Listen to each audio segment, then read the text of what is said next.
পরীক্ষায় ভালো নম্বর পেতে গেলে শুধু ঠিকঠাক উত্তর লিখলেই কিন্তু চলে না, কিভাবে লিখছেন সেটাও কিন্তু খুব জরুরি। অনেক সময় কি হয়, আমরা ছোট ছোট সাধারণ বাক্য ব্যবহার করি আর তাতেই লেখার মানটা কমে যায়। তো আজকের এই আলোচনাতে আমরা ঠিক এটাই দেখব, কিভাবে সাধারণ বাক্যকে আরও স্মার্ট করে তোলা যায়, যাতে পরীক্ষকের চোখে পড়ে আর লেখার মানও বেড়ে যায়। আচ্ছা, অনেকের লেখাতেই না এই ধরনের ছোট ছোট বাক্য দেখা যায়। যেমন ধরুন, ডাকাতটি ঘরে ঢুকল, সে ঘরটি খালি দেখল। শুনতেই কেমন যেন একটু খাপছাড়া লাগছে, তাই না? আর পরীক্ষকের কাছেও কিন্তু এটা খুব একটা ভালো ইমপ্রেশন তৈরি করে না। চলুন আজ এই সমস্যাটার সমাধান করার জন্য কিছু সহজ কিন্তু দারুণ কার্যকরী কৌশল শিখে নিই। আজকের আলোচনায় আমরা ধাপে ধাপে এগোব। প্রথমে আমরা জানব সেই গোল্ডেন রুলটা কি। তারপর আমাদের টুল কিটে যা যা আছে, যেমন পার্টিসিপল, ইনফিনিটিভ ও অ্যাপোজিশন, অ্যাবসলিউট ও অ্যাডভার্বিয়াল ফ্রেজ আর কিছু কানেক্টর, সেগুলো নিয়ে কথা বলবো। আর একদম শেষে আপনাদের জন্য থাকছে একটা ফাইনাল রিভিশন শিট, যেটা পরীক্ষার আগে খুব কাজে দেবে। তো চলুন একদম গোড়া থেকে শুরু করা যাক, আমাদের প্রথম আর সবচেয়ে জরুরি নিয়মটা দিয়ে। এটাকে আমরা বলতে পারি সিম্পল সেন্টেন্স বানানোর গোল্ডেন রুল। বিশ্বাস করুন, এটা একবার বুঝে গেলে বাকি সব কৌশল একদম জলের মতো সহজ মনে হবে। তো এই যে আমরা সিম্পল সেন্টেন্স বা সরল বাক্য বলছি, এটা আসলে কি? খুব সহজ করে বললে, এটা হলো এমন একটা বাক্য যেখানে একটাই সাবজেক্ট আর একটাই প্রেডিকেট থাকে। মানে একজন কর্তা একটা কাজ করছে। কিন্তু সবচেয়ে জরুরি যে কথাটা মাথায় রাখতে হবে, সেটা হলো এই ধরনের বাক্যে ফাইনাইট ভার্ব বা সমাপিকা ক্রিয়া থাকবে মাত্র একটা, জাস্ট ওয়ান। এই যে সংখ্যাটা দেখছেন, 1, এটাই হলো আসল কথা। একটা সিম্পল সেন্টেন্সে ফাইনাইট ভার্ব একটাই থাকতে পারবে, ব্যাস। এটা হলো সেই নিয়ম, যা নিয়ে কোনো দরদরি চলবে না। আমরা এরপর যতগুলো কৌশল শিখব, সবগুলোই কিন্তু এই একটা নিয়মকে মাথায় রেখেই করতে হবে। ওকে, তাহলে আমাদের টুলকিটের প্রথম অস্ত্রটা বের করা যাক, আর সেটা হলো পার্টিসিপল। এটা কিন্তু দারুণ কাজের একটা জিনিস। প্রেজেন্ট, পাস্ট আর পারফেক্ট, এই 3 ধরনের পার্টিসিপল ব্যবহার করে আমরা বাক্যকে অনেক বেশি সুন্দর আর ছোট করে ফেলতে পারি। এই 3 ধরনের পার্টিসিপলের কাজ কিন্তু 3 রকম। দেখুন, যখন দুটো কাজ প্রায় একসাথে হচ্ছে, তখন আমরা ব্যবহার করি প্রেজেন্ট পার্টিসিপল, যেমন ব্রেকিং। আবার ধরুন, কোনো নাউনকে বর্ণনা করতে হবে, তখন পাস্ট পার্টিসিপল একটা অ্যাডজেক্টিভের মতো কাজ করে, যেমন আমরা বলি ব্রোকেন চেয়ার। আর যখন একটা কাজ পুরোপুরি শেষ করে আরেকটা শুরু হয়, তখন কাজে লাগে পারফেক্ট পার্টিসিপল, যেমন হ্যাভিং ব্রোকেন। চলুন একটা উদাহরণ দেখলে ব্যাপারটা পরিষ্কার হয়ে যাবে। দুটো বাক্য আছে, হি স মি কাম আর হি র্যান ওয়ে। এবার দেখুন, প্রেজেন্ট পার্টিসিপল দিয়ে কি সুন্দরভাবে দুটোকে এক করে দেওয়া হলো। Sing me come, he ran away, মানে আমাকে আসতে দেখি সে দৌড় দিল। দুটো কাজ প্রায় একসাথেই হচ্ছে, তাই না? এরকম ক্ষেত্রে এটা কিন্তু দারুণ কাজে দেয়। আচ্ছা, এবার একটা ছোট্ট প্র্যাকটিস হয়ে যাক।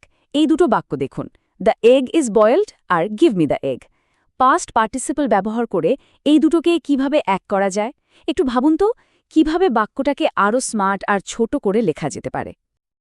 একদম ঠিক, উত্তরটা হবে give me the boiled egg. খেয়াল করে দেখুন, এখানে বয়েলড শব্দটা এগ নাউনটার একটা গুণ বা অবস্থা বোঝাচ্ছে। মানে এটা এখানে একটা অ্যাডজেক্টিভের কাজ করছে। আর তার ফলে কি হলো, দুটো বাক্যের আর দরকারই হলো না, লেখাটাও অনেক বেশি সাবলীল হয়ে গেল।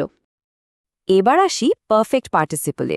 দুটো কাজ, তিনি বাড়ির কাজ শেষ করলেন আর তিনি ঘুমাতে গেলেন। এখানে কিন্তু একটা কাজ, মানে বাড়ির কাজটা পুরোপুরি শেষ হওয়ার পরেই অন্য কাজটা শুরু হয়েছে। এরকম সিচুয়েশন আমরা লিখব, having finished his home task he went to bed. কি সহজ, তাই না? আচ্ছা, আমাদের টুলকিটের পরের দুটো হাতিয়ার হলো ইনফিনিটিভ আর অ্যাপোজিশন।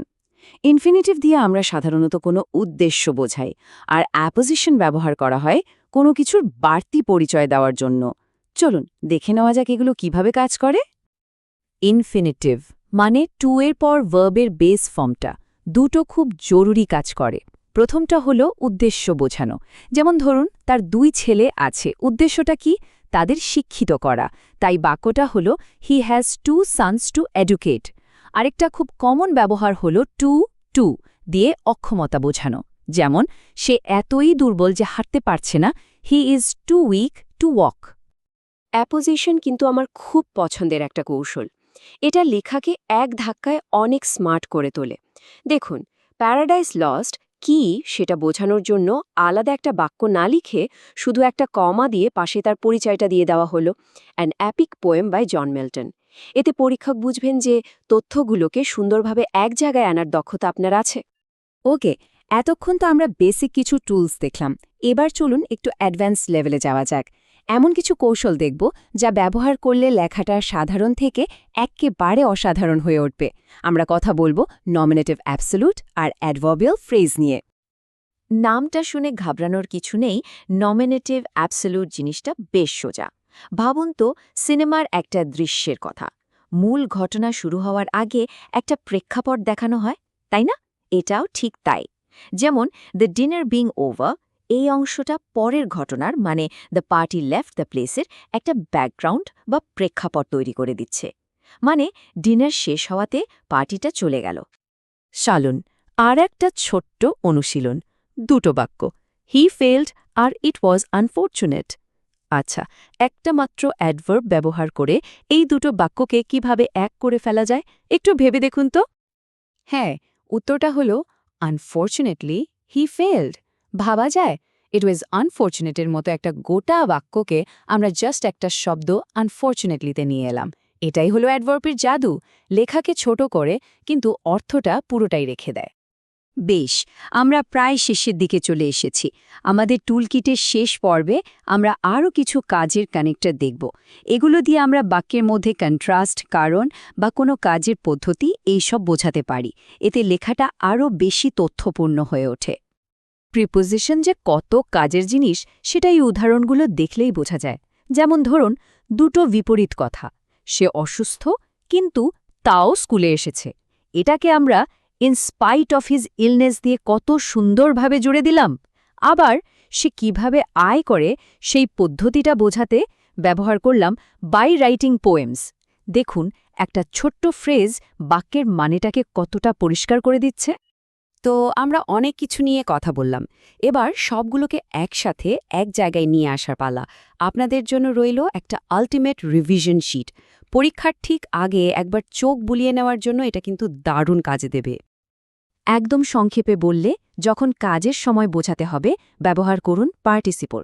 কোনো উদ্দেশ্য থাকলে ইনফিনিটিভ, বাড়তি পরিচয় দিতে হলে অ্যাপোজিশন, পুরো বাক্যের ব্যাকগ্রাউন্ড দিতে চাইলে নমিনেটিভ অ্যাবসোলিউট।